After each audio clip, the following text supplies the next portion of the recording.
बढ़ते आगे, यूपी सरकार ने शूटर दादी चंद्रो तोमर को लेकर बड़ी घोषणा की है।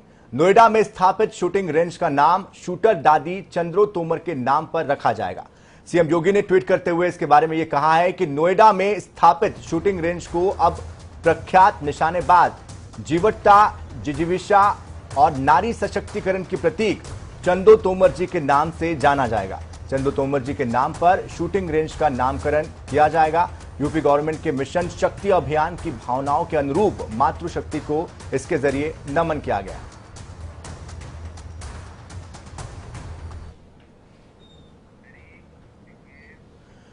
उत्तर प्रदेश विधानसभा चुनाव को लेकर बीजेपी केंद्रीय नेतृत्व लगातार मंथन में जुटा हुआ है।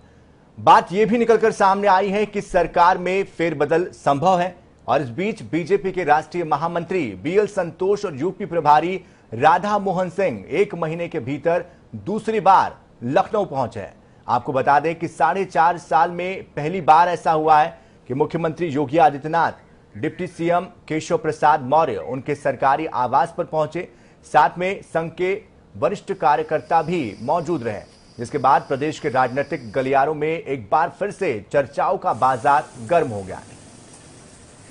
तो बता दें आपको, जिस तरह की बैठकों का दौर चल रहा है, इसके पहले जो बैठकें हुई है उसके बाद इसको लेकर कई कयास लगाए जा रहे हैं और राष्ट्रीय महामंत्री बीएल संतोष ने भी इसके पहले पदाधिकारियों के साथ, कार्यकर्ताओं के साथ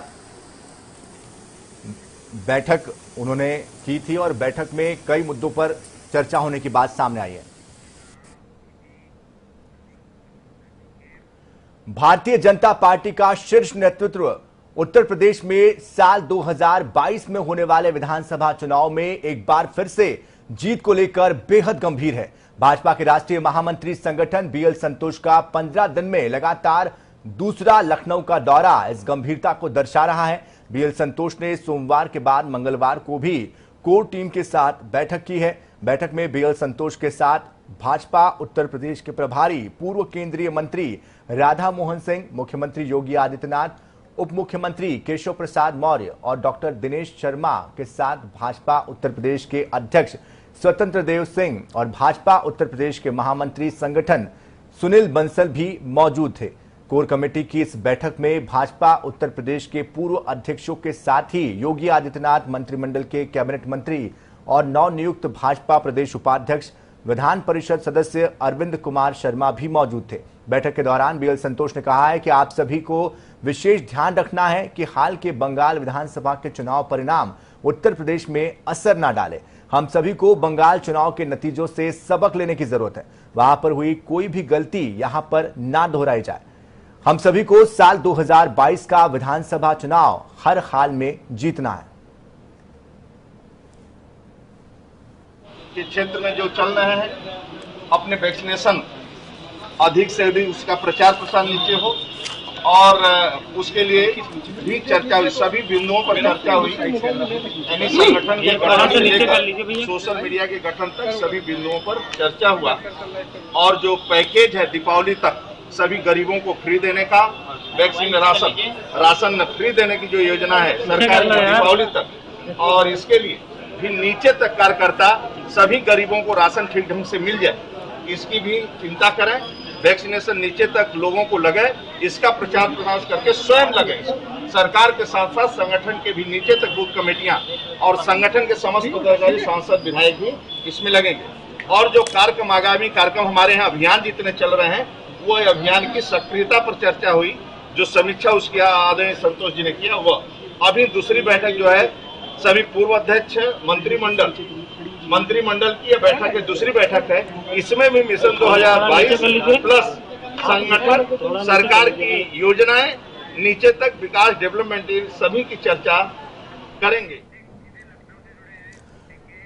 और इस बैठक को लेकर अधिक जानकारी देने के लिए हमारे साथ लखनऊ से अनूप सिंह हमारे संवाददाता जुड़ चुके हैं। अनूप, सबसे पहले आपसे जानना चाहेंगे इस बैठक को लेकर क्या हलचल अंदर चल रही है, क्या जानकारी बाहर निकल कर आई है, क्योंकि लगातार जिस तरह के कयास लगाए जा रहे थे आपसी कलह को लेकर, उसके बाद अब इस बैठक में क्या बातचीत हुई है? देखिए, 2022 को लेकर लगातार भाजपा अपनी तैयारी कर रही है। अभी जिस तरीके से बैठकों का दौर शुरू हुआ है, मुख्यमंत्री योगी आदित्यनाथ अभी बैठक में मौजूद हैं। दोनों डिप्टी सीएम मौजूद हैं और खासकर बैठक में इस बार जो प्रदेश अध्यक्ष पूजे चाहे पूर्व में प्रदेश अध्यक्ष सूर्यप्रताप शाही रहे उनको भी बुलाया गया, या फिर डॉक्टर महेंद्र नाथ जो पांडे थे उनको भी बैठक में बुलाया गया, हालांकि वर्तमान में केंद्रीय मंत्री हैं। और उसके पिछले ओर जाएं उत्तर प्रदेश में जिस तरीके से लक्ष्मीकांत वाजपेयी उत्तर प्रदेश के प्रदेश अध्यक्ष रहे, उनकी जो प्रदेश अध्यक्षता में एक बड़ी जीत हासिल की गई थी, केशव मौर्य प्रदेश अध्यक्ष रहे। तो इस प्रकार से जो तमाम जो संगठन के लोग और साथ ही साथ जो मंत्री हैं कहीं न कहीं सबकी जिम्मेदारी तय की गई है। और खासकर इस बैठक के माध्यम से जो मंत्री हैं उनका रिपोर्ट कार्ड जिस तरीके से बीएल संतोष के सामने प्रस्तुत किया जाएगा, किस तरीके से अभी तक जो चाहे केंद्र की योजनाएं हो चाहे फिर राज्य सरकार की योजनाएं धरातल पर किस तरीके से उतरी। खासकर इस पे ये भी ध्यान रखा जा रहा है कि कोरोना काल में जो वैक्सीनेशन की एक मुहिम है उसको लेकर सरकार के साथ साथ संगठन के जो पदाधिकारी हैं वो भी कहीं न कहीं इन्वॉल्व हो और जनता तक पहुंचे और कहीं उनको दिक्कत न हो। साथ ही साथ जिस तरीके से जो राशन को लेकर अभी बात चली कि दीपावली तक राशन कार्ड फ्री वितरण किया जाएगा। बिल्कुल, जाहिर तौर पर अनुप जिस तरह की परिस्थितियां अभी है और वक्त बहुत कम बचा हुआ है, ऐसे में कोशिश यही होगी कि सभी को अभी से चुनाव के मोड़ में डाल दिया जाए। लेकिन बीएल संतोष ने एक जिक्र और भी किया था, मुखपत्र के जो वादे किए गए थे उनके बारे में उन्होंने जिक्र किया था। इसको लेकर किस तरह की रिपोर्ट पेश की गई है, कितने वादे अब तक पूरे हुए हैं और किन किन मंत्रियों ने किन किन कैबिनेट के लोगों ने अपनी रिपोर्ट पेश की, इसके बारे में कोई जिक्र किया है? देखिए, जिस तरीके से 2017 में चुनाव जीतकर बीजेपी एक बड़ी बहुमत से आई थी और जिस समय संकल्प पत्र तैयार किया गया था उसमें यह चर्चा हुई है कि संकल्प पत्र के जितने वादे किए गए थे वो कितने पूरे हो चुके हैं, कितने बाकी हैं, कितने अभी उस पर काम चल रहा है। इन सब चीजों क्योंकि जो 2022 का जो चुनाव है कहीं न कहीं उसके लिए संकल्प पत्र तैयार हो जाएगा, साथ ही साथ उन मंत्रियों की जिम्मेदारी भी बढ़ जाएगी जिनके पास विभाग तो रहा लेकिन उसके पास काम नहीं हो पाया। तो ऐसे में बहुत सारे लोग कहीं न कहीं निशाने पर हैं, चाहे मंत्री की बात करें या फिर जिस तरीके से तालमेल की बात भाजपा में कहते हैं। अभी तक आपने देखा हो किस तरीके से बाहर से जो खबरें आया करती तालमेल करके उसी का नतीजा है आज मुख्यमंत्री योगी आदित्यनाथ डिप्टी सीएम केशव मौर्य के यहाँ पहुंचे और वहां पर एक मैसेज दिया कि कहीं न कहीं भाजपा के लोग अब सब एक हैं और 2022 की जिस तरीके से तैयारी चल रही है उसको लेकर संगठन से लगा के सरकार पूरी कोशिश कर रही है कि 2022 का जो चुनाव है वो फतेह किया जाए किसी भी कीमत पर। जनता के बीच पहुंचने का सीधे सीधे रास्ता जिस तरीके से अपनाया, चाहे वो राशन कार्ड की बात करें या फिर जिस तरीके से फ्री राशन की बात की जा रही है या फिर फ्री वैक्सीनेशन की, आपने देखा 21 जून बिल्कुल वैक्सीनेशन अभियान तो चलाया गया और वहां कोरोना की जो दर है वो भी कम हो रही है जाहिर तौर पर, लेकिन 800 कार्यकर्ताओं से फीडबैक लेने की बात सामने आई थी। ऐसे में उसके बाद ये बैठक हो रही, तो क्या ये माने कि इस बैठक की जरूरत तभी जान पड़ी है, तभी महसूस हुई है जब ये जो प्रतिक्रिया आई है सामने उसके बाद ऐसा लगा कि अब बैठक करने का वक्त आ चुका है? और दूसरा सवाल ये भी कि जिस तरह से बार बार इस बात का जिक्र हो रहा है कि जितिन प्रसाद को लेकर जो मुलाकात हाल में हुई थी उसके बाद कैबिनेट में कुछ बदलाव हो सकता है, इन दोनों प्रश्नों पे हम चाहेंगे कि आप विस्तार से जानकारी दें। और देखिए, कैबिनेट को लेकर जिस तरीके से चर्चाएं जरूर बढ़ी थी लेकिन कहीं न कहीं जिस तरीके से चर्चाओं का बाजार गर्म होने के बाद उस वक्त समाप्त हो गया था जब AK शर्मा को संगठन में जिम्मेदारी दी गई थी। जिस तरीके से उन पे कयास लगाए जा रहे थे कि डिप्टी सीएम की जिम्मेदारी मिलेगी, लेकिन कहीं न कहीं उन चीजों पर विराम लग चुका था। अब बीजेपी ये चाहती है कि जिस तरीके से बंगाल का मामला सामने आया, बंगाल कहीं उत्तर प्रदेश में न दोहराया जाए क्योंकि उत्तर प्रदेश एक बड़ा राज्य है। ऐसे में उत्तर प्रदेश को कहीं न कहीं फतेह करने के लिए बीजेपी पूरी ताकत लगा रही है। पिछले जो जिस तरीके से गलतियां हो सकता बंगाल पे हुई हो उसको भी न दोहराया जाए, तो तमाम जो चीजें हैं उसको संगठन एक बार फिर से उस पे जरूर जो चर्चा हुई, जो बैठक हुई उसमें सभी बातें रखी जा रही है। और खासकर जो विभाग है इस तरीके से जो जनता की नाखुश हुआ था जो पंचायत चुनाव में देखने को मिला, बहुत अच्छी भाजपा की पकड़ नहीं हो पाई, कहीं न कहीं उसको लेकर ये सब संगठन या फिर कार्यकर्ताओं से या फिर जो मंत्री है या फिर जो जिला अध्यक्ष है उनसे लेकर सीधे अभी पिछले दिनों में संवाद हुआ था बीएल संतोष का, तो कहीं न कहीं वो चीज जो कार्यकर्ता से लगाकर नेताओं तक की जो बात है वो अब कहीं न कहीं उन तक पहुंच चुकी है और सीधे सीधे संवाद हो रहा है। तो जाहिर सी बात ऐसे में जिस तरीके से जनता की नाराजगी की बात हो या फिर जनता की सुख सुविधाओं की बात हो या फिर सरकार की जो योजनाएं हैं धरातल पर उतारने की बात हो, वो सब चीजों पर चर्चा हुई और खासकर अब कहीं न कहीं निशाना 2022 का है। तो बीजेपी पृष्ठभूमि अपनी तैयार कर रही है कि विपक्ष चाहे जितनी कोशिश करे लेकिन एक बार फिर से बीजेपी जिस तरीके से हौसले बुलंद है, केशव मौर्य के कहना है कि 300+ सीटें आएंगी, तो कहीं न कहीं उस पर बीजेपी काम कर रही है। बिल्कुल, जाहिर तौर पर सत्ता और संगठन को पूरी तरीके से सामंजस्य बैठाने की जो कोशिश है वो हो रही है। ऐसे में अब देखना यह होगा कि आने वाले समय में किस तरह के बड़े बदलाव होते हैं और क्या बड़े कदम उठाए जाते हैं और किस तरह से उनको क्रियान्वित किया जाता है। बहुत बहुत शुक्रिया अनूप हमारे साथ जुड़ने के लिए। रुक करते अगली खबर का। कांग्रेस के पूर्व अध्यक्ष राहुल गांधी ने देश में कोरोना वायरस महामारी की स्थिति को लेकर मोदी सरकार पर हमला बोला है। राहुल गांधी ने आज पार्टी की ओर से एक श्वेत पत्र जारी करके मोदी सरकार से अपील की कि वो तीसरी लहर की आशंका को देखते हुए अभी से पूरी तैयारी करे। इस दौरान राहुल ने सरकार पर कई सवाल भी खड़े किए, लेकिन उन्होंने ये भी कहा कि इस श्वेत पत्र का लक्ष्य सरकार पर उंगली उठाना नहीं है। हम सरकार की गलतियों का उल्लेख इसलिए कर रहे हैं ताकि आने वाले समय में गलतियों को ठीक किया जा सके। कोविड देश को बहुत जबरदस्त नुकसान पहुंचाएगा। फर्स्ट वेव के पहले मैंने बोला, सेकंड वेव के पहले मैंने बोला, थर्ड वेव के पहले मैं बोल रहा हूं। देखिए, जैसे मैंने बोला, वैक्सीनेशन ही इसका एक सोल्यूशन है और कोई सोल्यूशन ही नहीं है, और कोई बाकी टैक्टिक्स हैं बट सेंट्रल सोल्यूशन नहीं है। जो भी वैक्सीन रिलायबल हो, इफेक्टिव हो, जिसके साइड इफेक्ट्स ना हो, जितनी भी वैक्सीन को एम्प्लॉय किया जा सकता है, अप्लाई किया जा सकता है, उनको करना चाहिए। मेरी ये राय है। राजधानी लखनऊ में कांग्रेस कार्यालय में आज बड़ी बैठक हुई है। इस बैठक में कांग्रेस प्रदेश अध्यक्ष पूर्व विधायकों के साथ आगामी चुनाव को लेकर मंथन किया गया। इस बैठक में कांग्रेस के बड़ी संख्या में पूर्व विधायकों को बुलाया गया। वहीं कांग्रेस प्रदेश अध्यक्ष अजय कुमार लल्लू ने कहा कि इस बार प्रदेश की जनता कांग्रेस और प्रियंका गांधी पर विश्वास जताएगी। देखिए, अभी हम लोगों की बैठकें चल रही हैं, विचार मंथन चिंतन चल रहा है कि कौन से विषय होंगे, मुद्दे होंगे जिनको लेकर हम जनता के बीच में जाएंगे। और विधानसभा चुनाव जो बहुत नज़दीक है, हमें संगठन जो हमारा बना है, न्याय पंचायत स्तर पर, ग्राम सभा स्तर पर, बूथ स्तर पर जो हम लोगों ने संगठन का निर्माण किया, उसकी समीक्षा, और साथ ही साथ जो उत्तर प्रदेश के तमाम, चाहे वो कानून व्यवस्था हो, महिला सुरक्षा हो, किसान हो, बेरोजगारी हो, इन विषयों और मुद्दों को लेकर जो हम सब लोगों ने लगातार संघर्ष किया है, हमें भरोसा और विश्वास है कि उत्तर प्रदेश की जनता का आशीर्वाद कांग्रेस को मिलेगा।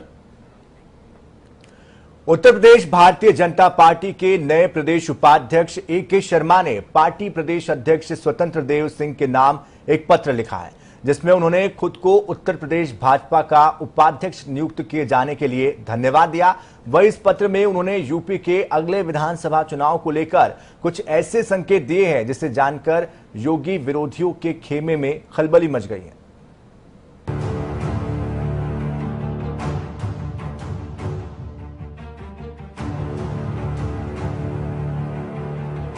बीजेपी के यूपी फीडबैक का राउंड 2 का दौर जारी है, जो लगातार संगठन और सरकार के बीच मैराथन बैठकों में झलकता है।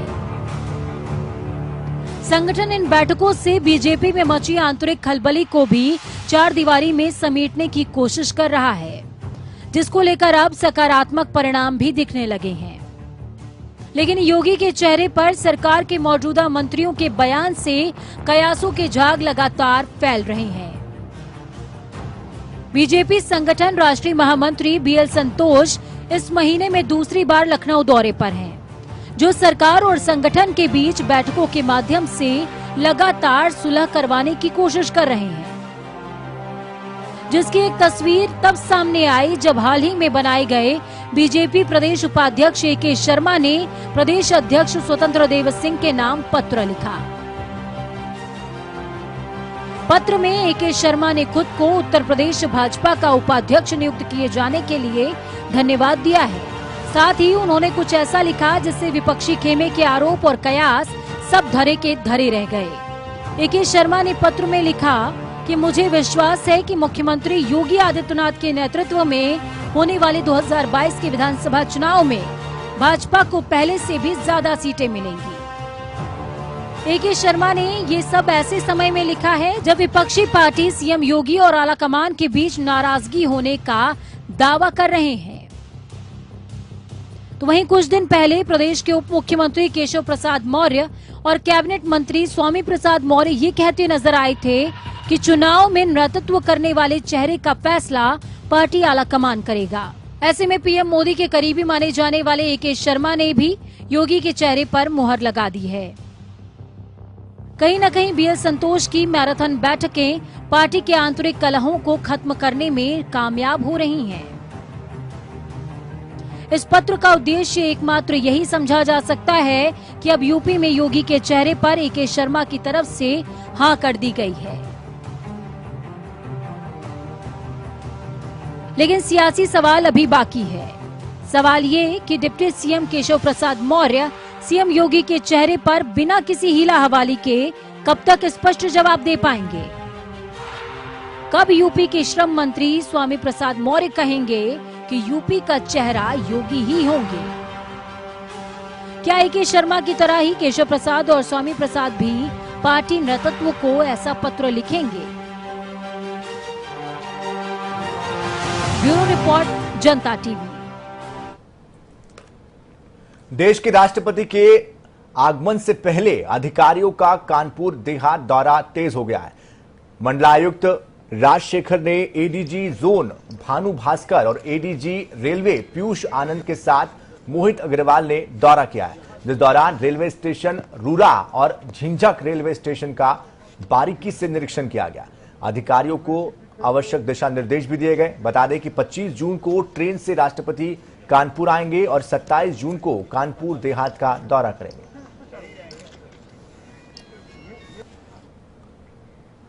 इलाहाबाद हाई कोर्ट के कार्यवाहक चीफ जस्टिस मुनीश्वर नाथ भंडारी को न्यायाधीश नियुक्त किया गया है। जस्टिस भंडारी 26 जून से एसीजे का पद संभालेंगे और मौजूदा चीफ जस्टिस संजय यादव 25 जून को सेवानिवृत्त हो रहे हैं। मौजूदा मुख्य न्यायाधीश संजय यादव का कार्यकाल सिर्फ 13 दिनों का ही था। ऐसे में वो 25 जून को ही इलाहाबाद हाई कोर्ट के मुख्य न्यायाधीश के पद से रिटायर हो रहे हैं।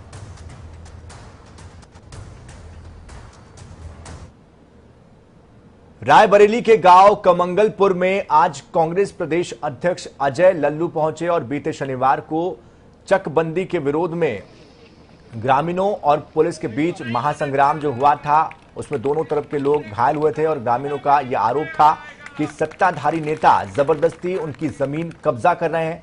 मामले के सुर्खियों में आने के बाद आज कांग्रेस प्रदेश अध्यक्ष ने ग्रामीणों से मुलाकात की, उनको आश्वस्त किया। साथ ही ये कहा कि इस सरकार में पुलिस और माफियाओं का गठजोड़ है, लेकिन इसके बावजूद भी कांग्रेस गरीबों की जमीनों के लिए लड़ाई लड़ती रहेगी। भूमाफिया पैसे के दम पर, सत्ता के दम पर प्रशासनिक अधिकारियों के साथ मिली भगत कर यहां के स्थानीय लोगों को प्रताड़ित करना, उनकी जमीन को जबरन कब्जा करना और विरोध करने के स्वर में उनके ऊपर लाठी चार्ज करना, महिलाओं के ऊपर बर्बरता पूर्वक जो पुरुष पुलिस है उसके द्वारा लाठी चलाना, यह पूरी तरह प्रमाणित हो रहा है कि यह सरकार भूमाफियों को संरक्षण दे रही है। गोवर्धन में निस्वार्थ भाव से गौ सेवा के लिए पद्मश्री सम्मान से नवाजी गई जर्मनी की फेडरिक इरीना बुर्निंग उर्फ सुदेवी दासी को अब गौशाला की जमीन खाली करने के लिए स्थानीय लोगों की ओर से धमकियां दी जा रही है। गौवंश की सेवा में जुटी सुदेवी दासी जमीन खाली करने को लेकर जो धमकियां मिल रही है उससे परेशान है और जिसको उन्होंने पुलिस में भी आला अधिकारियों से अवगत करा दिया है। बता दें कि जर्मन मूल की महिला फेडरिक इरीना उर्फ सुदेवी दासी पिछले करीब 30 सालों से गोवर्धन थाना क्षेत्र के कस्बा राधा कुंड के नजदीक सुरभि गौशाला को चला रही है दरअसल, और उनके इस गौशाला में करीब 2500 गौवंश है। प्रभारी एसएसपी कमल किशोर ने यह बताया कि जर्मन महिला के एप्लीकेशन को ले लिया गया है और इसके बाद पीड़ित महिला को आश्वस्त किया गया है कि आने वाले समय में उनकी मदद की जाएगी। बलिया एनएच 31 स्थित मालदेपुर मोड़ पर युवा चेतना के राष्ट्रीय संयोजक रोहित कुमार सिंह ने अनोखा प्रदर्शन किया। उज्ज्वला योजना की जन्मभूमि हैबतपुर सहित 1 दर्जन गांव और शहर के अस्तित्व को गंगा नदी के कटान से बचाने के लिए भैंस और बांसुरी के साथ प्रदर्शन किया गया। युवा चेतना के राष्ट्रीय संयोजक रोहित कुमार सिंह का यह कहना है कि प्रधानमंत्री नरेंद्र मोदी ने 1 मई 2016 को उज्ज्वला योजना का शुभारंभ यहां से किया था और प्रधानमंत्री कई बार इस गांव में भी आ चुके हैं। इसी के साथ ये भी कहा कि अभी 4 दिन पहले उत्तर प्रदेश के मुख्यमंत्री योगी आदित्यनाथ भी हैबतपुर आए थे, लेकिन बांध निर्माण को लेकर उन्होंने भी कुछ नहीं किया। आज लाखों लोगों की मांग है कि यहाँ पर बांध बनना चाहिए। 3 दिन पहले मुख्यमंत्री जी भी इस गांव में आए थे, लेकिन बांध के सवाल पर मुख्यमंत्री जी ने भी कुछ नहीं कहा। 1 दर्जन गांव, हैबतपुर गांव, उज्ज्वला योजना की जन्मभूमि बलिया शहर के ऊपर गंगा नदी के कटान का बुरा प्रभाव पड़ा हुआ है। अगर अविलंब बांध निर्माण नहीं हुआ तो लाखों लोगों का अस्तित्व मिट जाएगा। इस लड़ाई को हम लड़ रहे हैं। आज भैंस के साथ हमने प्रदर्शन किया है, बीन बजाया, बांसुरी बजाया और ये बताया कि मोदी और योगी जी भी भैंस की भांति हैं। कितना भी चिल्लाइए, कितना भी आंदोलन कीजिए, इनके ऊपर कोई असर नहीं होता है।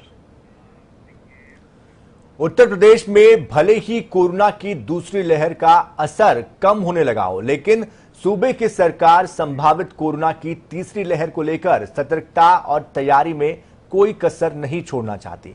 इसी क्रम में यूपी में सभी रेलवे स्टेशनों, बस स्टैंड और एयरपोर्ट पर एंटीजन टेस्ट के विशेष इंतजाम करने के निर्देश दे दिए गए हैं।